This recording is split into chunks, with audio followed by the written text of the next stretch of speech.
All right, guys, picking up where I left off in the uh, first social psychology lecture. So, this is part two of the first social psychology lecture, picking up on the topic of social influence, how the presence of others and being in groups can affect us and change our behavior. When we talk about the ways that the presence of other people can shape and change our behavior, a few terms to distinguish the ways that our behavior might change. One is what we call conformity. So, conformity is going to be any time you change or mold your behavior to fit in some way. If you've ever tried to change the way you act or change the way you dress to try and impress people in a school setting or in a work setting, you are conforming to some standard. Now, sometimes we change our behaviors to try and fit what we imagine a ideal might be, trying to, for example, change our style to fit into what we would consider to be some group we desire to be a part of. But sometimes the standards that we try to conform to, we sort of constructed in our minds. The power of conformity is real. Particularly in more individualistic type cultures like the United States, we like to think that the goal is to stand out and to be special and unique. But the power of wanting to go along with what you perceive as what other people are doing is quite powerful, as demonstrated in this brief video on elevator conformity behavior. The gentleman in the elevator now is a candid star. These folks who are entering, the man with a white shirt, the lady with a trench coat, and subsequently one other member of our staff, will face the rear. And you'll see how this man in the trench coat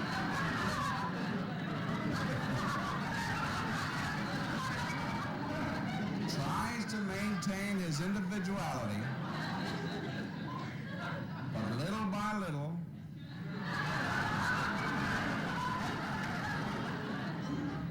he looks at his watch, but he's really making an excuse for turning just a little bit more to the wall.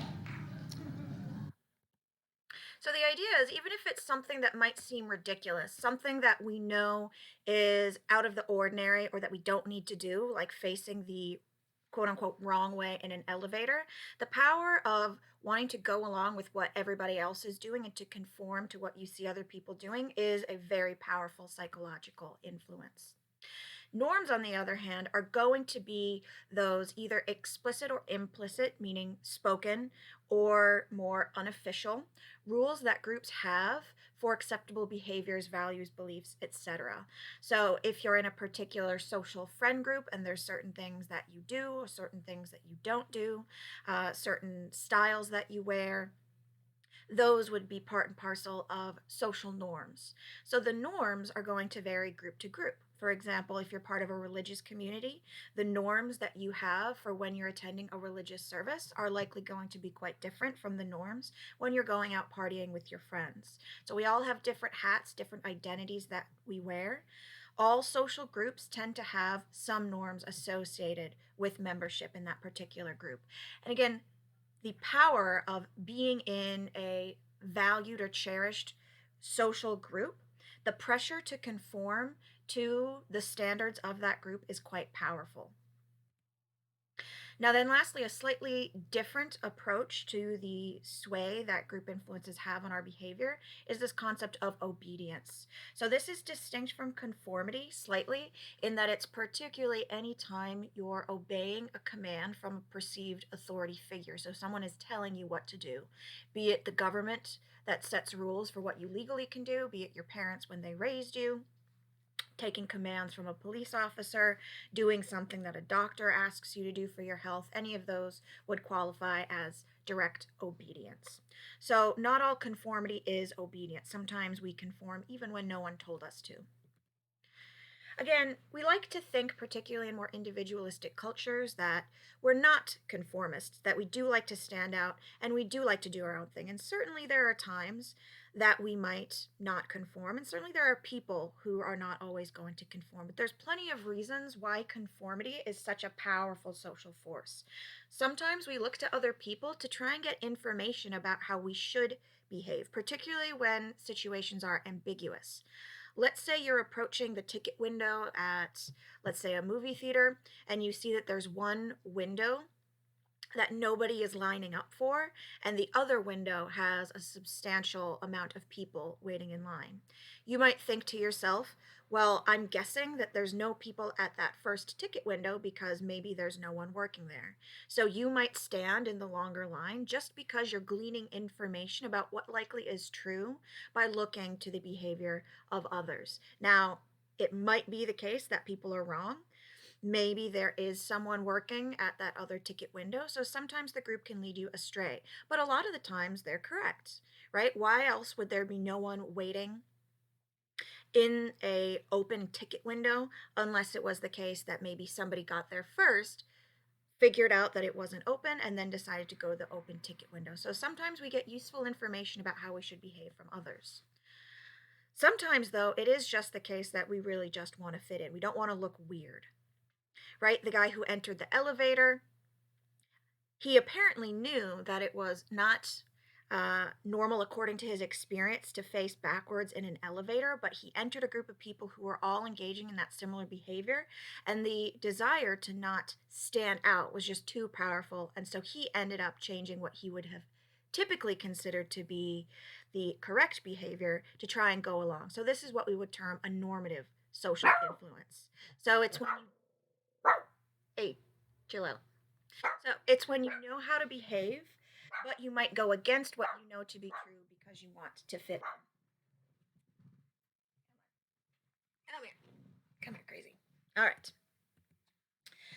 So there's lots of reasons why sometimes people might err on the side of conformity. As I alluded to, sometimes we conform just because we're a little bit confused about an ambiguous situation, and so we don't really know how to behave. So a famous study by Darley and Latané from the 70s found that when participants were sitting in a room that slowly filled with smoke, which we would often take to be a sign of danger, that we need to leave the room, that we need to run, that we need to escape, if it was the case that participants were sitting in the smoke filled room with a bunch of other Confederates who didn't react, it's a lot more likely that a participant, upon seeing smoke fill the room, does nothing. The idea is you don't quite know what could cause smoke to fill the room. Maybe it's a fire, but maybe it's just steam from an air conditioning vent or something like that. Maybe it's something that's not dangerous. People don't want to appear to have overreacted. So, even in a situation in which the experience might indicate danger, we often look to other people to try and figure out what's going on. So, particularly if the situation is confusing or ambiguous, we look to other people to try and figure out what our reaction should be. Other things are going to increase the likelihood that we'll conform and go along to get along. If you feel like you wouldn't be of any help, if you're not particularly competent or skilled at helping out in a situation, you might err on the side of not doing anything. So if you think to yourself, what would I be able to do to help the situation? And you really don't feel like you have the power to intervene or do something, you again might go along to get along. If you perceive that other people would have a better uh, expertise or experience in a helping situation, for example. So, these last two bullet points, right? Feeling incompetent or feeling that other people have a greater expertise. For example, let's say you come across someone who's undergoing a medical emergency. Those of us who aren't medical doctors, we're likely to feel sort of powerless and incompetent in that situation. And we might think to ourselves that someone else has to be in a better position to give help, someone else who's more of an expert. And research indicates that, for example, if you have participants who are nursing students who are in a situation where there's an apparent medical emergency, Confederates were playing the part of someone who had just fallen off a ladder and was crying out in pain. Nursing students who might presumably feel that they are more competent and have some expertise are much more likely to help. So they're more likely to break out of the um, normative behavior that other people might be engaging in of not doing anything as long as they feel like they have something to give. Additionally, sometimes if it's a high stress crisis type situation, and we're really scared, we might go along with other panicked reactions that other people in the group are indicating. So, in disaster scenarios where there have been, for example, stampedes of people rushing to get out of a dangerous situation, sometimes you see people engaging in the counterproductive or dangerous behavior of clamoring and rushing to get out of a dangerous situation. So, the famous Italian Hall disaster, this was a Union holiday party that occurred in Michigan in, I believe, 1913, in which somebody in the room yelled that there was a fire, thus creating a rush of people to get out of the building. Now, there was not, in fact, a fire, so there was nothing actually dangerous in the situation, but the panic that ensued caused a mass rush out of the door in which several people were trampled and lost their lives. So, in that case, people are going along with the panicked behavior in a misguided attempt to try and get out of the situation safely. Again, sometimes it's not the case that the situation is ambiguous. It's just that we want to go along to try and be liked by other people. There's a fair amount of research that people tend to like similar others. So, if you want a group of people to like you, you might go along with their standards. You might want to dress like other people are dressing. You might want to behave the way other people are behaving. It is definitely the case that part of what compels us to conform is this idea that we just want to be liked and accepted by others. So, whereas in some cases, we're looking to other people to get information about what is the correct course of behavior, if it's something like, how do I dress? Or how do I want to behave? A lot of the times, we're not doing that to be quote unquote correct. We're just doing it because we want to get other people to like us. And again, there is research to support that if we do mimic or try to be similar to someone else, it might increase the likelihood that they'll like and accept us. This informational influence is powerful as well, though. Some people just don't know exactly what behavior is appropriate or what they should do. So, this can actually be used for positive outcomes. For example, something like engaging in environmentally conscientious behavior. So, for example, hotel guests might not know that it's perfectly appropriate to reuse a towel that the hotel has given you, and that this can save a fair amount of water by reducing the amount of washing that needs to be done. So, hotel guests might just not be aware of the fact that this is something that they can do and that hotels encourage them to do. So, in one study in which signs went up in a hotel encouraging the reuse of towels in order to care for the environment, you can greatly increase the likelihood that people engage in that behavior just by letting them know that it's an option, and additionally by telling people that this is something that other people are doing. If you indicate to individuals that a behavior is common and encouraged, you can get them to engage in that behavior. Again, this can be used for good purposes, for the example of engaging in environmentally friendly behaviors, but obviously this could be used for ill, depending on what behaviors people are being encouraged to engage in. An interesting study, a very famous social psychology study on the power of conformity in non ambiguous situations, was the famous Ash line study. Now, this was a study meant to illustrate that even when an answer is exceedingly obvious, if we perceive it to be going against what a group of individuals is doing, we can be swayed to go against what even our eyes might be telling us is true. So the idea is that if you put people in a situation which normally would be completely straightforward and non ambiguous, if people are in a situation where others all have a consensus, even if you feel like the group is clearly wrong, you can be swayed to behave in the way that the group members are.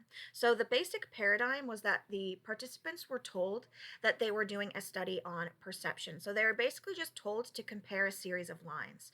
They would get a line, and they were meant to compare that line to a series of others and just say which line was the same length as the standard line. Now, in this case, if you have working vision, you can pretty easily say that the standard line is the same length as the comparison line too. Easy as that, right? It's not actually a trick question. It's as easy as that. Yo, calm down. Like I told you, you gotta calm down if you're gonna be in here. Okay? All right, so basically, there was only one real participant, the guy you see here in the middle.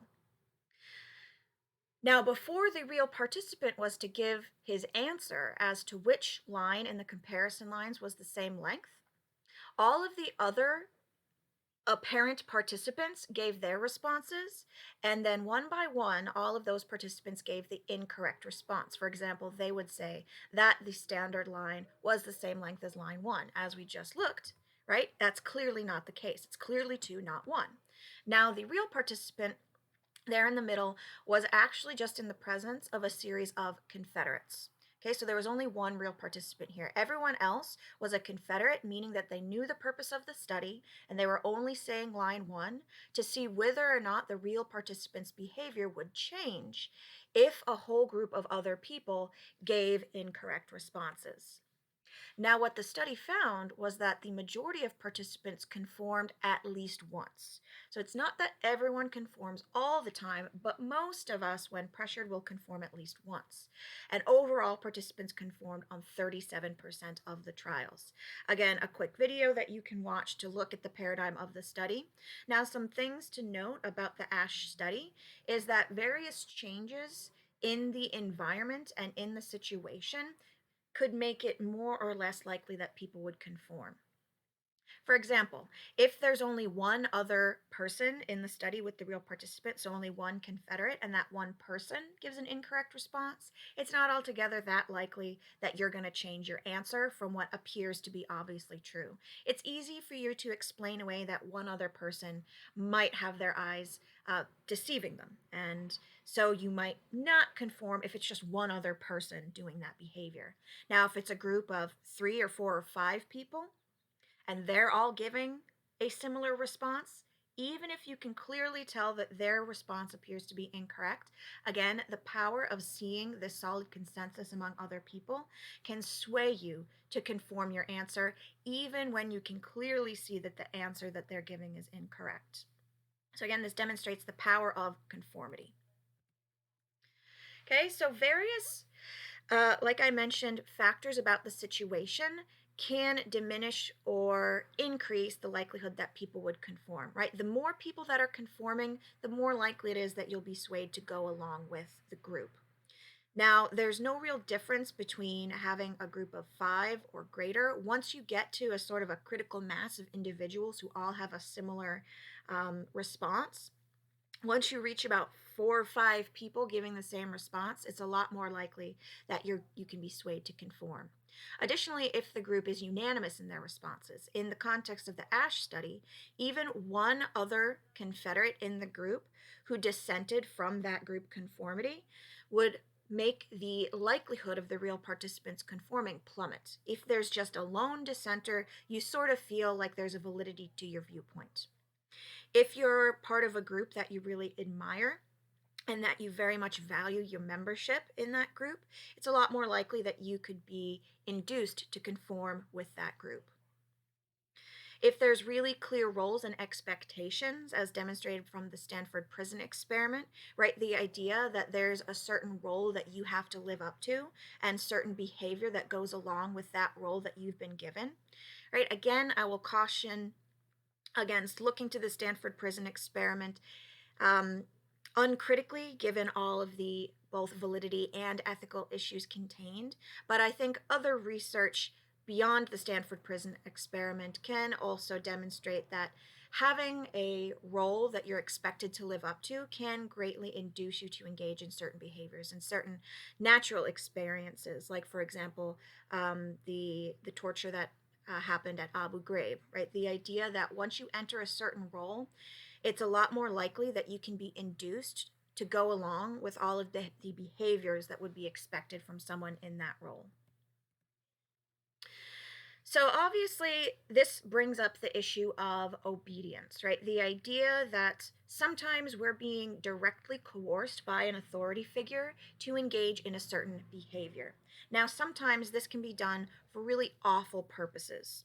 So, the classic example of the Nazi war criminals who were put on trial in the Nuremberg trials after the Holocaust, the number one defense that those individuals used to try and justify their behavior in the Holocaust was that they were just following orders. Now, this is definitely a defense that has been used whenever people in certain political, governmental, or military contexts have been induced to do some really horrific behaviors. The idea that somehow the fact that an authority figure was demanding that compliance from you somehow justifies what the behavior is that you just did. Okay, so the idea that we can be compelled by an authority figure to engage in behavior that even violates our own moral code, again, this is something that has happened throughout history time and time again. Abu Ghraib, like I just mentioned, this was a context in which people tried to justify their horrific behavior of torturing these prisoners was the result of them just following orders. So all of these historical examples, they sort of highlight the idea that having an authority figure compel you to do something is quite a powerful psychological experience. Depending on who's giving the orders, the power of feeling like you have to do something to go along with an authority figure is quite strong and quite powerful.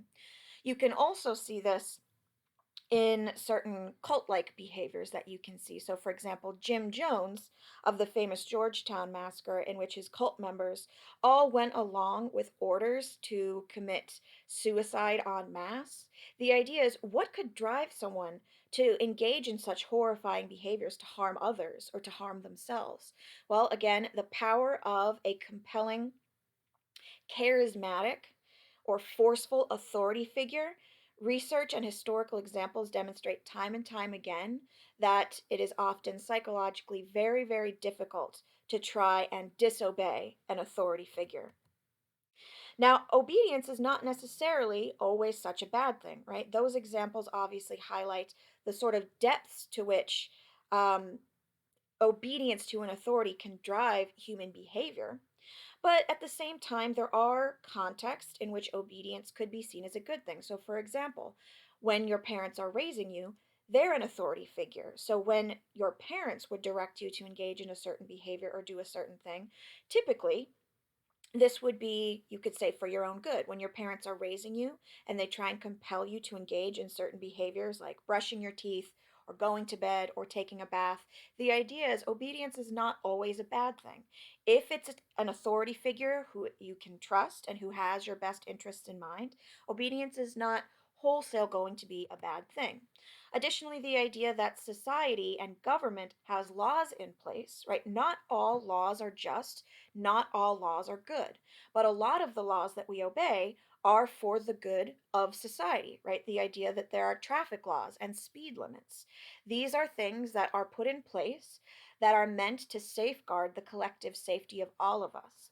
So the idea that there are those laws in place and we do know that we have to obey them under the penalties and the laws that we live under, the idea that you could get in trouble if you don't obey certain laws. Again, not all laws are just or good, but the idea is that laws are in place and there are authority figures who are meant to be able to enforce those behaviors is meant to be a good thing that helps us. Now, the classic psychology study on obedience is the famous Milgram shock study. So, Stanley Milgram did a series of these studies in which he meant to evaluate the power of an authority figure on obeying certain commands that go against one's own moral code. So, he did several of these studies that demonstrated how various obedience paradigms could differentially impact the likelihood that people would obey commands. So, again, I've linked a video here that I encourage you to watch. Again, this is one of the most famous psychology studies of all time. The basic paradigm was that participants entered the study and they were told that the purpose of the study was to evaluate learning, that they were meant to evaluate the power of punishment on learning. So participants entered the study and were told that they would be randomly assigned to either the role of the teacher or the learner. Now, in all cases, the quote unquote learner was actually a Confederate, and no harm was done in terms of being electrocuted in the course of these studies. But what happened was that the participants who believed that they had been assigned to the role of teacher were told to administer a series of increasingly dangerous and lethal electric shocks to the quote unquote learner in the other room. Now, they were given this sort of scary looking shock box in which the amount of voltage went up to a labeled XXX, or extremely lethal amount of voltage. So, over the course of the study, a research participant was there in the room with the teacher. As the teacher was administering these increasingly severe electric shocks that they thought they were giving to the learner in the other room started yelling out in pain, saying things like, "You got to let me out of here. I have a heart condition. I don't think I can keep doing this." Now, what was going on to evaluate obedience was that the research assistant, labeled E right there, was telling the teacher that the study required that they continue. So even as the participants who were the teacher continue to become uncomfortable and want to stop administering these ostensibly dangerous electric shocks, the research assistant told them that the study necessitated the continuation. So as the learner in the other room was exhibiting increasing signs of distress and yelling and indicating being in pain, the research assistant was there telling the participant that they must keep going. The idea is the teacher, the participant sitting there, they are, as they give these increasingly severe shocks to the person in the other room, are likely going to want to stop. They don't want to hurt an innocent person in the other room. So, can this authority figure of the research assistant coerce an average person off the street to administer these increasingly severe and dangerous shocks to the other participant? Now, the research is striking. All accounts indicate that the majority of participants were able to be induced to give what they should have thought was a lethal amount of voltage to the participant in the other room. Now, not every participant went all the way. A fair amount of participants stopped at some point and refused to continue to obey, but a fair amount of participants did, in fact, go all the way in administering the full amount of voltage. Now, again, no one was actually being electrocuted over the course of this study, but the participants were led to believe that they were. So the research indicates that the presence of a perceived authority figure, right, the research assistant, commanding the participant to continue to engage in a behavior that they didn't want to do, right? All accounts are that people can definitely be coerced by an authority figure to engage in some pretty horrifying behaviors. Now, again, Milgram did a series of these studies. He changed and tweaked the paradigm considerably to see whether or not obedience could be influenced by various other factors. So, the legitimacy of the authority, for example, impacted people's likelihood of obeying. So, they were much more likely to obey someone that they perceived as a legitimate authority. Now, what could make someone seem like a legitimate authority? Well, even giving the research assistant a lab coat to wear, a marker that somebody is a scientific authority figure. Even just having the research assistant wear a lab coat could impact and increase the likelihood that someone will obey.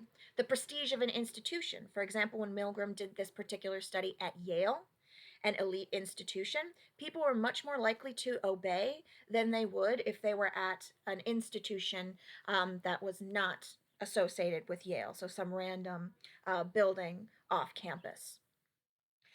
How close the authority figure is to you. So, if the research assistant was in the very same room as the participant, that impacted and increased the rate of obedience. Now, if the research assistant was delivering the commands by radio from another room, the extent of the obedience dropped. So, how close by you perceive that authority figure to be can definitely impact your likelihood of obeying. The closeness of the learner or the victim additionally can impact the likelihood of obeying. So, when the learner was in another room, such that the participant couldn't actually see them and only hear them, right, obedience increased. When the victim was brought into the same room, on the other hand, such that the person administering the shocks, so they thought, was actually there in the very same room as the victim, and much closer and proximal to them, again, obedience to a command to harm them greatly dropped. Having someone else in the room who's disobeying the command from the research assistant, that additionally makes the rate of obedience plummet. So, again, the power of conformity, the idea that even if there's one lone dissenting voice along there with you, you sort of feel like someone has your back, and it's a lot more likely that you're going to either disobey a command or go against the norms that you're encountering. Okay, so again, there were lots of different instantiations of the Milgram obedience study that basically found that yes, the power of authority to compel us to do things that we might be uncomfortable doing or that go against our moral code, it's strong.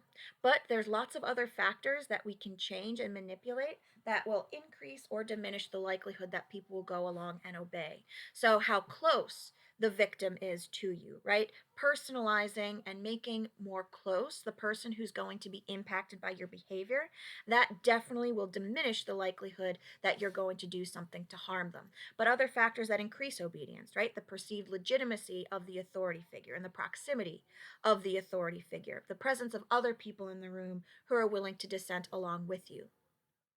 So, Milgram's studies, again, are some of the most famous studies from the history of psychology.